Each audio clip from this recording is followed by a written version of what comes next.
Medicover తో మీ మాతృత్వ కలలను సాకారం చేసుకోండి. ఇప్పుడు IOI పై 50%, IVF పై 20,000 తగ్గింపు మరియు పొందండి ఉచిత కన్సల్టేషన్ తో పాటు ఫ్రీ అల్ట్రాసౌండ్ స్కానింగ్.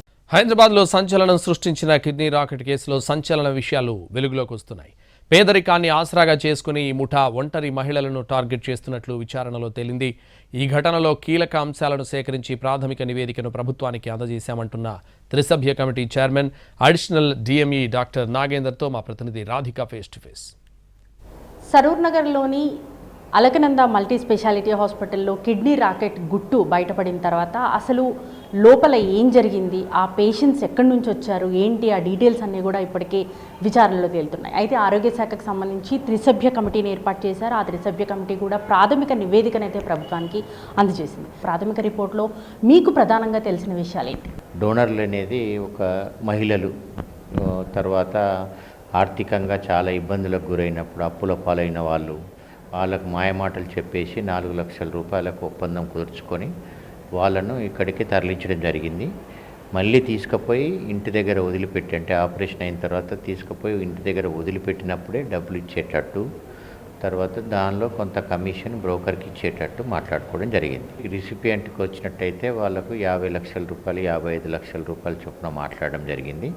దానికి సపరేట్ బ్రోకర్స్, వాళ్ళు వేరే బ్రోకర్స్. ఇక్కడ ఈ డోనర్స్కి ఏమో పూర్ణిమ అని కరెక్ట్ చెప్తున్నారు వాళ్ళు.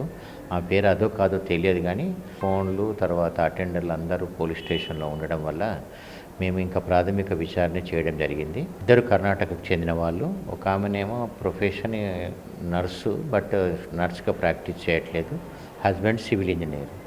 తర్వాత ఇంకొక ఆయన అడ్వకేటు, వాళ్ళ వైఫ్ గవర్నమెంట్ ఎంప్లాయీ. వీళ్ళను టార్గెట్గా చేసుకొని అక్కడ ఉన్నటువంటి కర్ణాటకలో ఉన్నటువంటి బ్రోకర్లు పవన్ అండ్ శేఖర్ అని వాళ్ళు చెప్తున్నారు. వాళ్ళు తీసుకొని వచ్చి ఇక్కడ అడ్మిట్ చేయడం జరిగింది.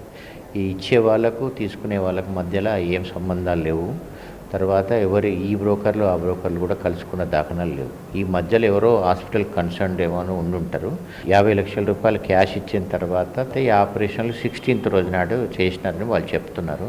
17th మార్నింగ్ వరకు అయిపోయిందని చెప్తున్నారు. బట్ పేషెంట్లు అయితే బాగానే ఉన్నారు. వాళ్ళకి అసలు ఈ ట్రాన్స్ప్లాంట్ నిజంగా అయినాయా లేవు అనేది కూడా గాంధీ హాస్పిటల్లో ఇన్వెస్టిగేషన్ చేయడం జరిగింది. ఇచ్చిన వాళ్ళు లెఫ్ట్ నెఫ్రెక్టమీ అనేది ఎవిడెన్స్ ఉంది. తీసుకున్న వాళ్ళకు కూడా కిడ్నీలు ట్రాన్స్ప్లాంట్ చేసినట్టు ఎవిడెన్స్ ఉంది. చిన్న హాస్పిటల్, 9 బెడ్స్కి పర్మిషన్ ఉన్న ఒక హాస్పిటల్లో 2 థియేటర్స్ ఉండాలి అంటే ఎట్ ఏ టైం ట్రాన్స్ప్లాంట్ చేయాలి, తీయాలి, పెట్టాలి.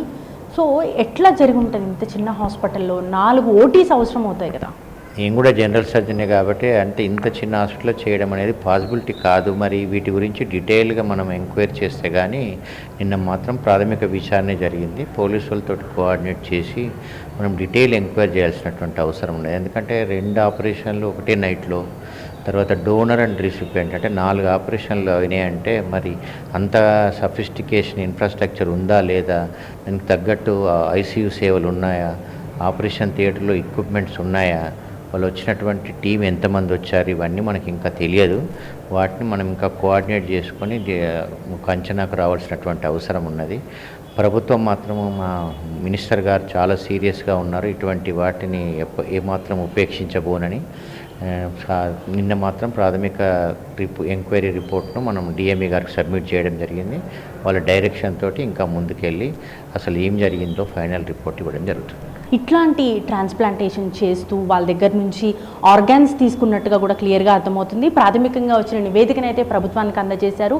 ఇంకా దీనిపైన పూర్తి విచారణ అయితే ఇటు పోలీస్ సైడ్ నుంచి, ఆరోగ్య శాఖ సైడ్ నుంచి అయితే కొనసాగుతుంది.